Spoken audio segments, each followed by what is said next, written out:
बात पिछले शताब्दी का अंतिम दशक का बात है। मैं एक विद्यालय में ज्वाइन किया और उसी विद्यालय से रिटायर भी हुआ। पहला दिन क्लास गया तो सबसे पहले क्लासरूम का मुआयना किया। जो वाइस प्रिंसिपल थे उन्होंने जाकर के मेरा इंट्रोडक्शन कराया। इसके बाद क्लासरूम के लास्ट छोर पर कई टूटा फूटा बेंच रखा हुआ था, 3 गो पंखा था, तीनों का ब्लेड बेंड था। हमको देख करके लगा कि क्या हम पहली बार स्कूल में आए हैं। इसके पहले यहाँ कोई टीचर नहीं थे, कोई लोग देख नहीं रहे थे।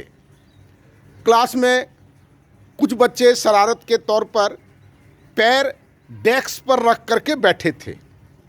पहला दिन क्लास था, हमने उन लोगों से कहा कि भाई पैर नीचे करके बैठिए, तो उन्होंने कहा आप पढ़ाने आए हैं, आप पढ़ाइए, हमको मत देखिए।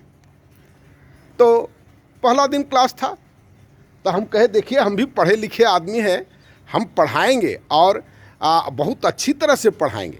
अगर आप पढ़ने वाले हैं तो आपको खुशी होगी, आप भाग्य मानिएगा कि ऐसा टीचर आया है। तो फिर कहा कि एक बच्चे ने खड़ा होकर के कहा, खड़ा बैठे बैठे कहा, पैरवा वैसे ही रखा हुआ था, जो भाषणबाजी नहीं कीजिए। तो इसके बाद हम गए अपने वाइस प्रिंसिपल से कहे, प्रिंसिपल उसमें नहीं आए थे, चार्ज में ट्रांसफ़र होकर के दूसरी जगह से आने वाले थे। उनको हम कहे कि सर ऐसा ऐसा बात है, कैसे आप लोग पढ़ाते हैं। बोल उन लोगों का मुंह नहीं लगिएगा, उन लोग बड़का बड़का पदाधिकारी का बेटा है। तो हमको लगा कि क्या बोल रहे हैं भाई, हमको आश्चर्य लगा। तो हम कहे आप लोग ऐसे पढ़ा लेते हैं। बोल क्या कीजिएगा, उपाय क्या है। वो बड़ा सुंदर अक्सर एक शब्द बोला करते थे, जो कापर करूं सिंगार पिया मोर आंधर। सिंगार किसके नाम पर करें, मेरा जो हस्बैंड हैं वो अंधे हैं।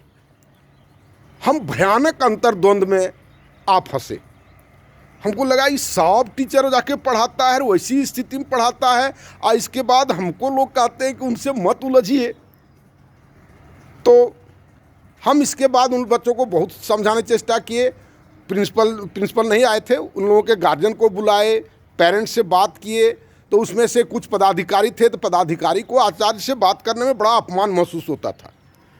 वो आचार्यों से सामान्यतः बात नहीं करते थे। वो मीटिंग में ही जैसे वो चीफ जस्टिस सब जैसे बैठता है ना कोर्टवा में, देखे होंगे कोर्ट में कैसा बैठता है वो लोग, टोपी पहन करके, काला काला पहन करके सब एक बेंच में बैठा, ठीक वैसे आकर के समितियाँ में बैठते थे और उसी ढंग से उठ करके फिर चले जाते। आचार्यों से बात करना बड़ी मुश्किल होता था। हम कहे कि भाई देखिए हम उस क्लास में हम नहीं जा पाएंगे, हमारा स्वाभिमान, हमारा मोरल उतना कॉम्प्रोमाइज़ नहीं कर सकता है। इसके बाद बात बढ़ गई। एक दिन गुस्से में एक बच्चे को पीट दिए। इसके बाद उसमें नियम नहीं था पीटने का, नहीं पीटना चाहिए था, हम भी ये एडमिट करते, लेकिन आप ही सोच कर देखें ना उस परिस्थिति में लोग कैसे पढ़ा सकता है। बाद में हो हल्ला हुआ और इसके बाद हम स्ट्रगल किए, वो सब बैच निकल गया। और इसके बाद आज स्कूल अगर आप जाएंगे तो डिसिप्लिन के नाम पर वह स्कूल पूरे शहर में प्रसिद्ध है, जो उस स्कूल का डिसिप्लिन किसी स्कूल में नहीं है। पढ़ाई जो कम बेसी होता है, लेकिन डिसिप्लिन के मामले में वो स्कूल बहुत अच्छा है।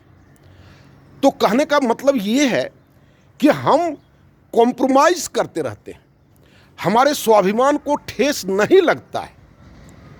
बहुत सारा कार्यक्रम, कोई भी आदमी अभी जितना यूट्यूब में आता है सब लोग समस्या गिना रहा है। कोई ऐसा यूट्यूब हम नहीं देखे कि हम ये सामाजिक संस्था बना करके इस पैटर्न में हम समाज को बदलना चाहते हैं। एक भी यूट्यूब हम नहीं देखे, बड़का बड़का घंटा 1.5 घंटा का हम देखे, वो दिव्यकृति का देखे, वो किनका बनता है, घंटों तक का यूट्यूब बनता है। और मेरा 1 घंटा का यूट्यूब है, माई न्यू सोशल सिस्टम। आप देखें, सबको ये बात एकदम complete way of working, practical method है वहाँ पर। अब अगर वहाँ पर हम लॉजिक लगाता कोई कि अरे बच्चों की स्वतंत्रता है, उसका अपना अधिकार है, अपना जीने का हक है, उसको आप क्रश नहीं कीजिए, व्यक्ति अलग अलग होता है, सब आदमी का चिंतन एक जैसा नहीं होता है, कितनों चिंतन अलग होता है। समाज में आप रहते हैं तो एक मिनिमम कोऑर्डिनेशन आपको करना पड़ेगा, करना पड़ता है। सब लोग करते आया है, सब दिन करते आया है, और वो भी अच्छाई की ओर, बुराई की ओर नहीं। अब स्कूल का क्लासरूम का अच्छाई क्या हो सकता है बताइए? कोई भी आदमी कहेगा कि ऐसा होना चाहिए। तो इन सब बातों को आप गहराई से सोचें। मेरा video my new social system को आप देखें, उसको शेयर करें और क्रिया प्रतिक्रिया लिखें, ताकि ये वीडियो सबके पास पहुँचे और जितना जल्दी हो मेरे साथ जुटने का प्रयास करें। धन्यवाद।